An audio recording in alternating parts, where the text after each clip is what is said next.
All right, strap in, everybody, because today we're going deep on this really complex topic. The U.S. government and their plan to use stablecoins to make sure the dollar stays the king of the currency hill.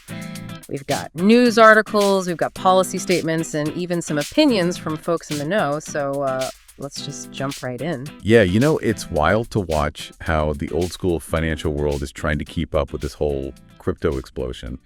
And the U.S. government. They're not just watching from the sidelines. They're looking at stablecoins as a way to hold on to the dollar's power, even as everything goes digital. For sure. So, I mean, I think most folks listening already know the stablecoin basics, right? Digital tokens that try to keep a steady value, usually pegged to the U.S. dollar. But I think what we really want to get into today is how they're actually being used to prop up the dollar. We're talking over-collateralization, and that's where things get really interesting. Right, exactly. Over-collateralized stablecoins are often backed by things like U.S. Treasury bills. Yeah. So as the demand for these stablecoins goes up, guess what happens? Demand for U.S. Treasuries goes up too. And in theory, this just makes the U.S. dollar's position as the global reserve currency even stronger. So it's like this kind of like a built-in support system for the dollar, but disguised as this like new and trendy financial thing. Yeah. And speaking of clever, the Trump administration, they seem to have really caught on to this whole stablecoin thing. They're all about it. Yeah, absolutely. That White House crypto summit, that was a huge signal that the U.S. government is taking the digital asset industry seriously.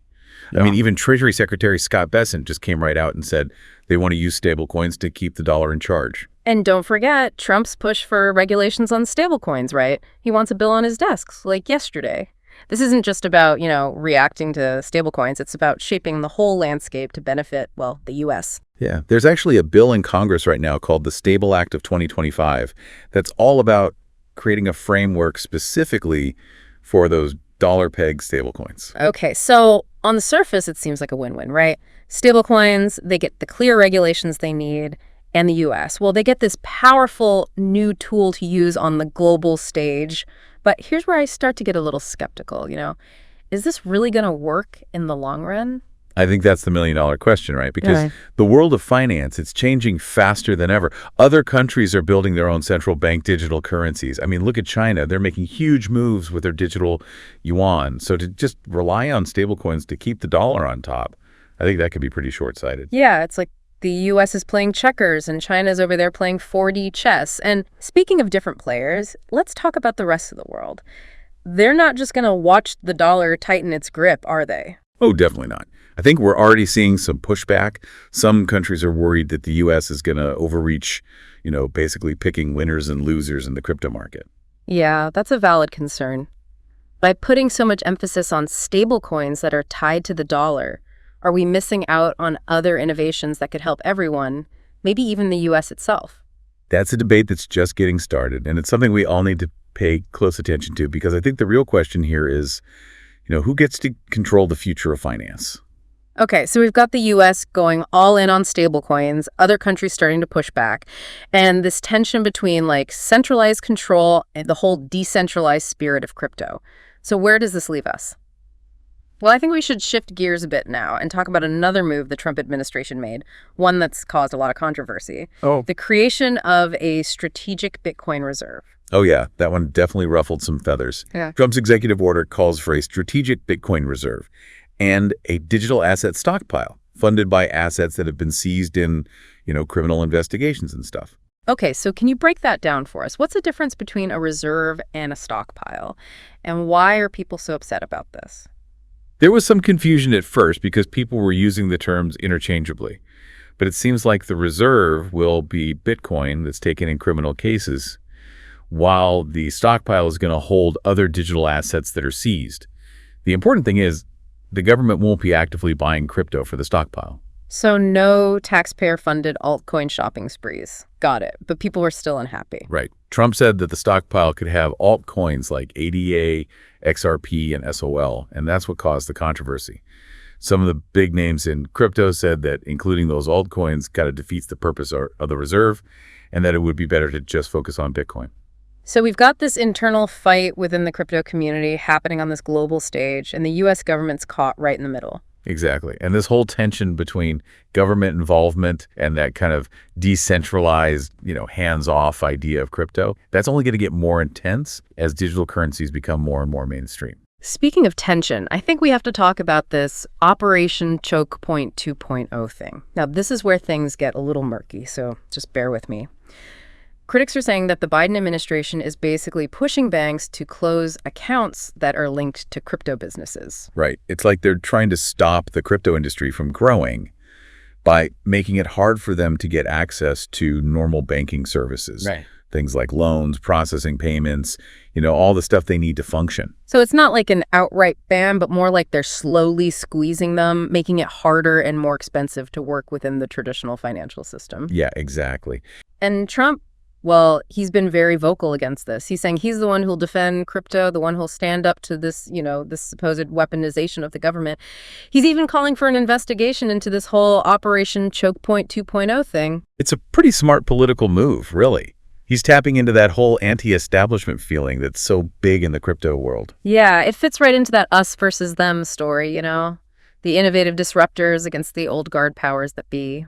And it's a story that a lot of people connect with, especially those who see crypto as a way to challenge how things are done, to build a fairer and more decentralized financial system. But here's the thing.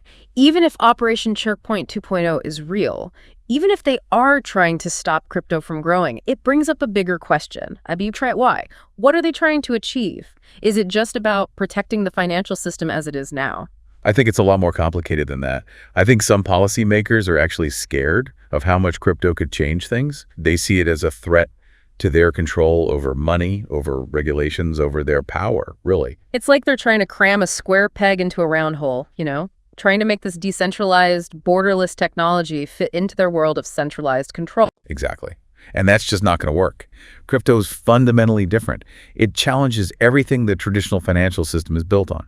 So are we heading for a showdown? Is it going to be a fight to the death between these two completely different visions of finance? It's definitely possible. But I also think there's a chance for something a little less dramatic. Yep. Maybe they can coexist, crypto and traditional finance, each using their own strengths. Yeah, like some kind of hybrid system. Crypto brings the innovation and efficiency, and traditional institutions bring stability and oversight. That's an interesting idea. It really is. And I think it's worth looking into more because, in the end, the future of finance isn't about picking one side over the other. It's about finding ways to use the best of both worlds to create a financial system that works for everyone, a system that's more inclusive, fair, and sustainable. Okay, so we've talked about stablecoins, Operation Choke Point 2.0, and this big clash between centralized and decentralized systems. But let's bring it back down to earth for a second. What does all this actually mean for the folks listening?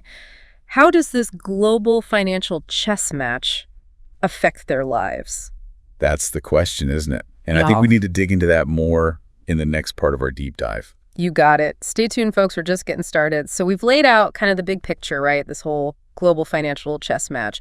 But let's zoom in on what the U.S. is doing for a sec. Unpack this whole stablecoin play a little more. Yeah, sure. I think the potential upsides for the U.S. are pretty clear, right? Remember how we were talking about that link between stablecoins and U.S. treasuries? Well, as more and more people want stablecoins, especially those backed by treasuries, you could actually push down long-term interest rates. Right, and lower interest rates. Well, that usually means it's cheaper for businesses to borrow money, which could lead to more investment, more jobs, the whole 9 yards. So it's like classic economics 101, but with a digital twist. But how big of an impact are we really talking about here? Well, back in October 2024, the Treasury Department, they figured that something like $120 billion worth of U.S. treasuries were backing stablecoins. $120 billion. Whoa, okay, that's not nothing. To put that in perspective, that's almost as much as South Korea's entire holdings of U.S. treasuries. Exactly, yeah. It shows you just how big this could be. But there's a catch, right? This whole thing depends on the U.S. dollar staying on top. Yeah. And as we were talking about earlier, that's not a sure thing anymore. Right. China's got their digital yuan. Other countries are looking into their own central bank digital currencies. It's getting crowded out there. So even if stablecoins DO boost demand for U.S. treasuries in the short term, is it enough to keep the dollar in first place for the long haul? That's the big question, isn't it? And to be honest, I'm a little skeptical. Because here's the thing. The way the U.S. government's focusing on stablecoins, especially the ones tied to the dollar, I'm worried it could actually hold back innovation in the rest of the crypto world. It's that whole picking winners and losers thing again. Like, by putting so much support behind dollar-pegged stablecoins, are they kind of accidentally limiting the potential of other cryptocurrencies that could offer even more, even to the U.S.? It's definitely a risk, and it speaks to that bigger tension we keep seeing between governments and the whole crypto world. Governments, they want stability, they want control, they want to know what's going to happen next. And crypto, well, crypto is all about being decentralized. It can be unpredictable, and it really pushes back against traditional forms of control. It's like this unstoppable force hitting an immovable object, And what happens then? That is the question. Yeah. But one thing's for sure. This clash between centralized and decentralized systems is going to be a defining issue for the future of finance in the 21st century. Okay, so let's shift gears a little bit. Let's talk Operation Choke Point 2.0. You mentioned it before, but I think it's worth taking a closer look. This is something that's got a lot of people in the crypto world really worried. Yeah, and I get it. The idea behind Operation Choke Point 2.0 is that the Biden administration is intentionally trying to keep the crypto industry from accessing normal banking services. Like making it harder for them to do business, to get loans, to handle payments, all the stuff businesses need to just survive and grow. Exactly. And they're supposedly doing it in ways that are subtle but effective. Think about it. Pressure on banks from regulators, more scrutiny of crypto transactions, maybe even behind-the-scenes warnings to financial institutions about the risks of working with crypto companies. So it's not a ban, it's more like, I don't know, like they're slowly turning off the taps, right? Making it harder and harder for crypto businesses to work within the traditional financial system. Right, precisely. And then you've got Trump, right? He's using this, saying he's the protector of crypto, the one who'll stand up to this weaponization of the government. He's even calling for a full-blown investigation into this whole Operation Choke Point 2.0 situation. Politically, it's pretty savvy. He's tapping into that whole us against them feeling that's so strong in the crypto community. Yeah, it totally plays into that narrative of the innovative disruptors versus the establishment, right? Yeah, and it's a story that really speaks to people, especially those who see crypto as a way to shake things up and build a more decentralized financial system that's, more fair for everyone. But here's the thing, right? Even if Operation Choke Point 2.0 is real, even if they are trying to hold crypto back, it brings up a bigger question. Why are they doing it? What's the goal? Is it just about protecting the current financial system? I think it's more than that. I think some policymakers are genuinely afraid of how much crypto could change things. They see it as this threat to their control, their control over money, over regulations, over their own power. It's like they're trying to fit a square peg in a round hole, right? Trying to make this decentralized technology, which knows no borders, fit into their world of centralized control. Absolutely. It's just not going to work. Crypto's different. It challenges the very foundation of the traditional financial system. So are we headed for some kind of showdown, like a winner-take-all battle between these two completely different ideas of what finance should be? Well, it could happen. But, I also think there's a chance for something a bit more, nuanced. Maybe they can find a way to exist together, Crypto and traditional finance, each bringing what they're good at to the table. A hybrid system, maybe? Crypto brings the new ideas and efficiency, and the traditional institutions, they bring stability and oversight. That's a pretty interesting thought. It is, yeah. Honestly, I think it's something we need to explore more because the future of finance isn't about picking sides, It's about finding ways to use the strengths of both to build a financial system that works for everyone, a system that's more inclusive, fair, and built to last. Okay, so we've talked about stablecoins, we've talked about Operation Choke Point 2.0, and we've talked about this whole clash between centralized and decentralized systems. But let's bring it back down to earth for a second. What does this all mean for the people listening? How does this big global financial game affect their lives? That's the question, isn't it? And I think we need to really dig into that more in the next part of our deep dive. Absolutely. Stay tuned, folks. We're just getting warmed up. All right. So we've been talking about the U.S. government and their stablecoin strategy, those concerns about Operation Choke Point 2.0, and this whole tug of war between centralized and decentralized systems. But you know what? Let's bring it back to you, the listener, for a minute. How does all this global financial maneuvering actually affect your life? That's the big question, right? It's easy to get lost in the weeds of policy and all these big power struggles. But in the end, this is about your money, your financial security, your future. For sure. So we've been focusing a lot on the U.S., but this is a global game, right? How are other countries reacting to this U.S.-centric stablecoin push? Are they just going to sit back and watch the dollar rule the digital world? Not a chance. Other countries are already coming up with their own strategies, their own digital currencies, even their own alliances. Remember we were talking about China's digital yuan. They're not just playing around with it at home. they're actively pushing it for international trade, partnering up with other countries and building a whole ecosystem around it. So it's not just about the technology itself, it's about influence, about creating these networks of economic and political power. It's almost like we're watching the birth of a whole new financial world order, one where the US dollar might not be the only big player. Exactly. And that has some pretty huge implications for how you invest, how you save, how you even think about the future of money. What happens if we move away from a world where the US dollar is the only boss to a system where multiple digital currencies are all fighting for the top spot? Well, that changes everything. It's like the Wild West out there. But for someone who's not a Wall Street hotshot, someone who's just trying to figure out their 401k and maybe dip their toes into a little crypto, what should they be paying attention to? What are the big takeaways here? First things first, don't panic. Change can be a little scary, but it also brings opportunities. The key is to stay informed, be flexible, and think long-term. Don't get caught up in all the hype, and don't make rash decisions based on fear or, getting greedy. That's some solid advice right there. And it kind of goes back to something we've been talking about this whole time, the importance of thinking critically.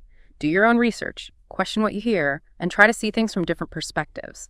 Don't just blindly trust the experts, the politicians, or those influencers you see online. Exactly. We're talking about your financial future here. Take charge of it. Learn about different digital currencies. Look into the potential benefits and the risks, and think about how all these global shifts might affect your own personal financial goals. It's almost like a call to action, right? Don't just sit back and watch this financial revolution happen. Get involved. I agree. The future isn't set in stone. We all have a part to play in shaping the financial systems of tomorrow. By staying informed, having these conversations, and demanding more transparency and accountability from those in power, we can help build a financial future that's more equitable and sustainable for everyone. That's a really powerful thought. It's not just about protecting your own money, it's about creating a system that works for everyone. That's where it gets interesting, right? When we start thinking about finance, not just as a way to make a buck, but as a way to make things better, to empower people and communities, that's when we really unlock its potential. So, as we wrap up this deep dive, we want to leave you with this challenge. Don't just consume financial information, create it. Learn, explore, experiment, and most importantly, get involved in the conversation. Because the future of finance is being written right now, and you have a voice in how that story unfolds. Thanks for listening.